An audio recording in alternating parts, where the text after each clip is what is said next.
Salut les petits cotylédons. Si tu sais ce que c'est qu'un cotylédon, dis-le en commentaire. Aujourd'hui, GTD chapitre 2.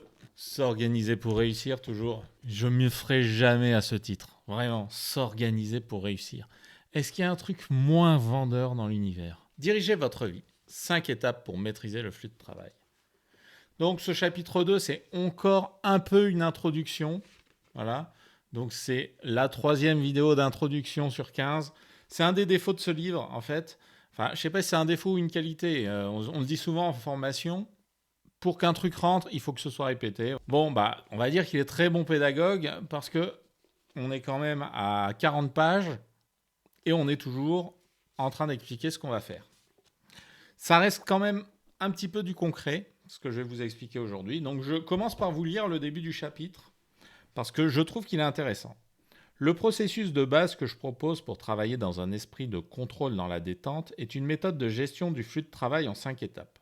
Quel que soit le contexte, il y a 5 étapes distinctes à parcourir pour gérer notre travail. Nous devons 1. Collecter les sujets qui retiennent l'attention. 2. Traiter leur contenu et déterminer l'action qu'ils exigent. 3. Organiser les actions concrètes à exécuter. 4. Revoir les actions et évaluer les options. 5. Agir en fonction des options choisies. Bon. Là, je pense que c'est un peu flou ce que je vous raconte. Je vous mets les petits points. En gros, qu'est-ce qu'il nous dit ? Il nous explique qu'on va déléguer à un système toutes nos tâches. Vous avez un petit schéma qui suit un petit peu plus tard. Alors, j'ai regardé, je ne l'ai pas trouvé en open source sur le net, donc voilà. Je vais essayer de vous le résumer rapidement aussi via la présentation. C'est assez simple, hein. De toute façon, le schéma n'est pas forcément hyper fondamental. C'est pédagogique, là, par contre, il n'y a rien à dire. Comment on traite le process ? Il y a quelque chose en suspens. En suspens, c'est quoi ? C'est soit quelque chose qui est en attente dans une boîte d'entrée. Ce qu'il appelle les boîtes d'entrée, c'est tous les endroits où vous avez des trucs qui arrivent. Donc, votre boîte mail. Dans son bouquin, il parle beaucoup de choses en rapport avec l'organisation à l'ancienne, c'est-à-dire du papier, des boîtes aux lettres, des caisses avec des papiers dedans, des dossiers, des classeurs. Vous savez, des classeurs à tiroirs. Là, j'en ai un au fond de l'autre côté, derrière vous. J'en ai un. J'ai enlevé les dossiers qu'il y avait dedans et j'y fous mes câbles et mon bordel. Donc voilà. Lui, il est vachement dans ces trucs-là parce que c'est un entrepreneur à l'ancienne. Je ne sais plus quand il a écrit ce bouquin. A priori, 2001, la première édition, peut-être même avant. Donc quand bien même, à l'époque où il écrit ce livre, on a des bons outils informatiques déjà. Voilà, on a passé Windows 95, on a des souris, on a des bons outils. C'est pas encore hyper démocratisé comme maintenant. À un moment, il y a un truc qui m'amuse, c'est qu'il met en 5e ou en 6e le courrier électronique. Enfin, aujourd'hui, on reçoit des centaines de mails. C'est un détail. Et moi, je rajoute aux boîtes d'entrée les réseaux sociaux, je rajoute aux boîtes d'entrée le téléphone qui sonne tout le temps, les SMS qui arrivent, et puis les discussions aussi. Des fois, je discute avec des gens, puis je dis « Ah putain, attends, tu m'as dit un truc », et tac, je le note. Et ça, c'est une boîte d'entrée. Donc tous ces trucs-là, il faut les organiser pour que ça ne reste pas du bordel et qu'on puisse les classer. Et moi, c'est un truc que j'aime bien dans GTD, c'est qu'on peut se permettre de créer du bordel. Et moi, je crée du bordel. C'est un truc que je sais faire dans la vie, c'est créer du bordel. GTD te permet de l'organiser et de faire en sorte de ne pas être obligé de ranger des trucs tout de suite. Dans une gestion de projet un peu traditionnelle, dès que tu as une idée, il faut que tu ailles dans ton drive, que tu ouvres le dossier machin, le dossier truc, le dossier chose, tac, tac, tac, tu vas aller dans une arborescence, tu vas aller dans la fiche Excel de ton projet et tu vas marquer dans le 3e onglet To Do le truc auquel tu as pensé. Ok ? Et tu as passé un quart d'heure, donc tu ne le fais pas et tu l'oublies. Dans GTD, tu as une boîte d'entrée qui te sert de bordel, une ou plusieurs boîtes d'entrée.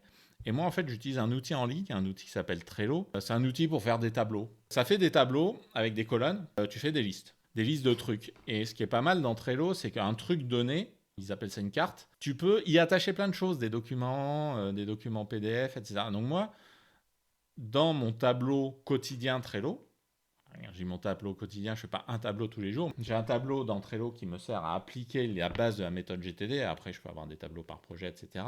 Mais bref, dans ce tableau, j'ai une colonne boîte d'entrée.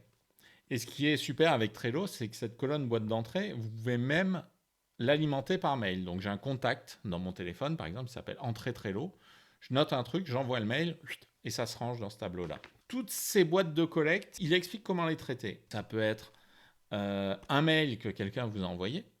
Ça peut être un problème qu'on vous a présenté par n'importe quel support et que vous allez saisir dans votre outil. Ça peut être un nouveau projet, un prospect qui vous appelle et qui vous dit voilà, j'ai un nouveau projet, etc., etc. Donc tout ça, c'est une affaire en suspens. Ça arrive dans une boîte d'entrée quelconque. Traitement, une action est-elle nécessaire? Oui, non. Sinon, 3 solutions. On le jette, ok. On le rajoute dans une liste à faire un jour peut-être. J'adore la liste à faire un jour peut-être.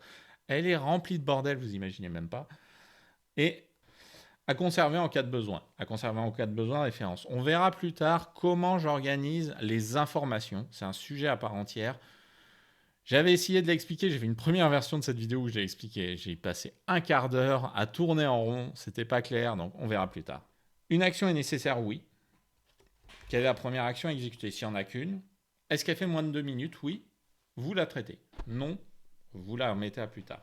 Et donc vous la mettez dans une pile de choses. Attention, la notion de pile est importante. Avec les plus importantes, moi c'est ce que je fais. Et s'il y a plusieurs étapes, alors c'est un projet. Et vous le mettez dans la liste de vos projets en précisant toujours la première action. Voilà, ça c'est la base du traitement. L'organisation, là c'est la manière dont il distingue dans ce chapitre-là la manière dont on va organiser les projets. Mais ce que je vous ai dit, en fait, ça suffit. Je ne vais pas vous lire le chapitre. Il fait quand même un exemple de projet, ce qu'il considère lui comme des projets.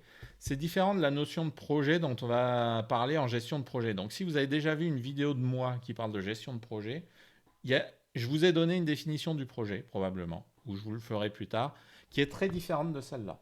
Donc gardez bien à l'esprit que les mots peuvent avoir un sens différent en fonction du contexte. Et dans cette vidéo, un projet, c'est n'importe quoi qui fait plus d'une étape, comme recruter un employé, planifier des vacances, publier un livre, s'informer des dernières technologies de vidéoconférence, bon bref. Pour n'importe quoi qui est un peu complexe, c'est un projet. Moi, typiquement, quand je fais une vidéo, c'est un projet. Dans le sens où je dois réfléchir, j'allume la caméra, je raconte des trucs, et puis je la monte. Et je ne fais pas ça le même jour. En fait, le process que je suis en train de mettre en place, c'est je balance des idées n'importe quand, j'ai une liste d'idées avec une pile, voilà, où je monte et où je descends les trucs en fonction de si ça me paraît de plus en plus pertinent ou de moins en moins. C'est une incubation. Je rajoute des notes dedans. Quand ça arrive en haut de la pile, je l'enregistre. J'en enregistre 5 ou 6 ou 7. Je vais essayer de les enregistrer par 7 pour faire une vidéo par jour sur une semaine, au moins pendant le début, là, le démarrage. Et après, je les monte quand j'ai pas besoin d'être bien réveillé, quoi. C'est un projet. 3 étapes, c'est un projet. Et la première étape, c'est quoi? Penser au contenu.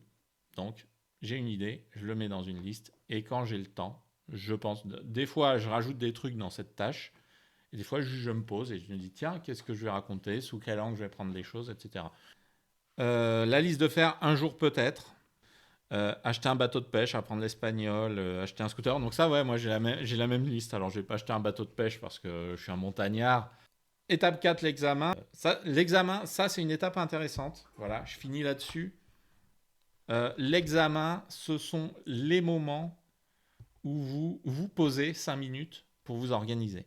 Et ça, c'est hyper important. Alors, lui, il utilise une notion de pied pour la différente altitude. Et en fait, pour moi, cette notion de pied, c'est confusant.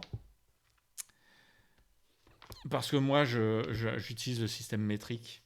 Et en fait, 10 000 pieds, 50 000 pieds, ça ne me parle pas du tout. Alors, les gens qui sont dans l'aviation, je sais que tout le monde dans l'aviation utilise ce système impérial, donc parle en pieds. Moi, je ne prends pas l'avion. Encore une fois, je suis un terrien. Je suis un terrien de la montagne. Je ne prends pas l'avion. Et les pieds, ça ne me parle pas du tout. Donc, moi, je vais vous dire de manière très pragmatique, qu'est-ce que je fais? Je fais des examens récurrents. Aujourd'hui, on est vendredi. Vous allez voir la vidéo dimanche, on est vendredi. Vendredi, après cette vidéo, je vais faire ma revue hebdomadaire, c'est-à-dire je regarde les différents sujets de la semaine, est-ce que je les ai bien traités? Et je regarde mon planning de la semaine prochaine et je vérifie que j'ai bien préparé les différents éléments. Vous voyez, si j'ai un rendez-vous, Est-ce que j'ai bien préparé le rendez-vous? Et je m'organise. Donc ça, c'est ma revue hebdomadaire. J'ai aussi ma revue du matin. J'ai ma revue du soir, où je regarde la journée de demain. Et juste pour me remettre en mémoire qu'est-ce qui est important et tout ça. En fait, quand je fais ma revue du soir, je réfléchis à un truc important. Et quand je me lève, je le fais. Avant d'organiser ma journée, je le fais. Les revues quotidiennes, j'en fais une le soir, une le matin et souvent une ou deux dans la journée. Et quand je dis ça, c'est vraiment 5 minutes. Hein. J'ouvre mon tableau avec mes trucs, je regarde mon agenda, je fais toujours les deux. Et je m'organise, je me réorganise la journée. Comme ça, s'il y a des choses qui arrivent, bon, bah, je vois, est-ce qu'il y avait une priorité qu'il faut que je décale? Est-ce que les choses qui arrivent, elles sont plus ou moins prioritaires, etc. Et sinon, je déroule. Et là, il y a un truc important. Pour faire une tâche, il y a 4 éléments qui sont pris en compte. 1, le contexte. 2, la disponibilité. 3, le niveau d'énergie. Et 4, la priorité. Contexte, les actions qui peuvent être exécutées n'importe quand. Par exemple, voilà, je sais pas, réfléchir à une vidéo. Et j'ai d'autres actions que je ne peux pas faire n'importe quand. Je ne peux pas enregistrer une vidéo. Maintenant, j'ai choisi, j'avais fait quelques vidéos improvisées dans la nature. J'ai choisi de revenir au bureau. Je préférais être dans la forêt, mais c'est vrai que c'est plus pratique. Il faut que je sois au bureau pour enregistrer, ou en tout cas dans un contexte où je ne vais pas être dérangé pendant le temps de l'enregistrement. Donc voilà, disponibilité. Bah, si je suis complètement crevé, que j'ai des valises comme ça sous les yeux et que je bafouille, j'arrive pas à aligner 2 phrases normalement, je vais pas m'enregistrer. Vous voyez, typiquement. Niveau d'énergie, est-ce que je suis d'attaque ou pas? Et priorité, voilà. Sachant que la priorité, si vous vous calez que sur les priorités, il y a des choses que vous ferez jamais. Typiquement, moi, ces vidéos sont pas du tout prioritaires. Je me suis fixé arbitrairement une régularité. Là, j'en fais une par jour. Je sais pas combien de temps ça va durer. Bah, si je fais que les choses prioritaires, je ferai jamais ces vidéos parce que c'est pas important. Mais j'ai décidé de le faire. Les revues, je vous ai parlé des revues hebdomadaires, je vous ai parlé des revues quotidiennes. J'ai aussi des revues plus espacées. Une revue trimestrielle, qu'est-ce que je fais dans ma revue trimestrielle? 2 choses importantes. 1, je vérifie mon budget. Je fais un espèce de bilan d'où j'en suis. Donc je regarde est-ce que les dépenses des 3 derniers mois ont collé à mon budget? Est-ce qu'il y a eu des dépenses spécifiques? Est-ce que mon patrimoine est au niveau où je veux qu'il soit? Parce qu'en 3 mois, je sais si j'ai... Voilà. En un mois, vous ne savez pas vraiment si vous allez épargner ou pas. Sur un trimestre, vous savez en gros voilà, s'il y a une grosse dépense qui arrive ou pas. Donc si vous avez mis 2 ou 3 000 euros de côté, ou zéro, ou 50 balles. Voilà. Donc ça, je le fais tous les trimestres. Et à peu près tous les ans, je vais faire un truc un peu plus philosophique. Je vais regarder où j'en suis dans ma carrière. Est-ce que ce que j'ai fait cette année, ça me satisfait? Est-ce que j'ai envie de faire d'autres choses? Voilà. Donc les revues plus ou moins régulières, avec plus ou moins de durée évidemment. J'ai mes 5 minutes que j'utilise 2-3 fois par jour pour m'organiser. J'ai ma revue de la semaine qui dure 10 minutes, voilà, où je fais un petit point sur les projets. Après, j'ai des revues par projet, évidemment. Et puis, j'ai des revues qui me durent 1 heure ou 2, que je vais faire à intervalles réguliers. Mais j'ai mis en place cette systématique justement pour être sûr de rien oublier dans mon organisation. Voilà.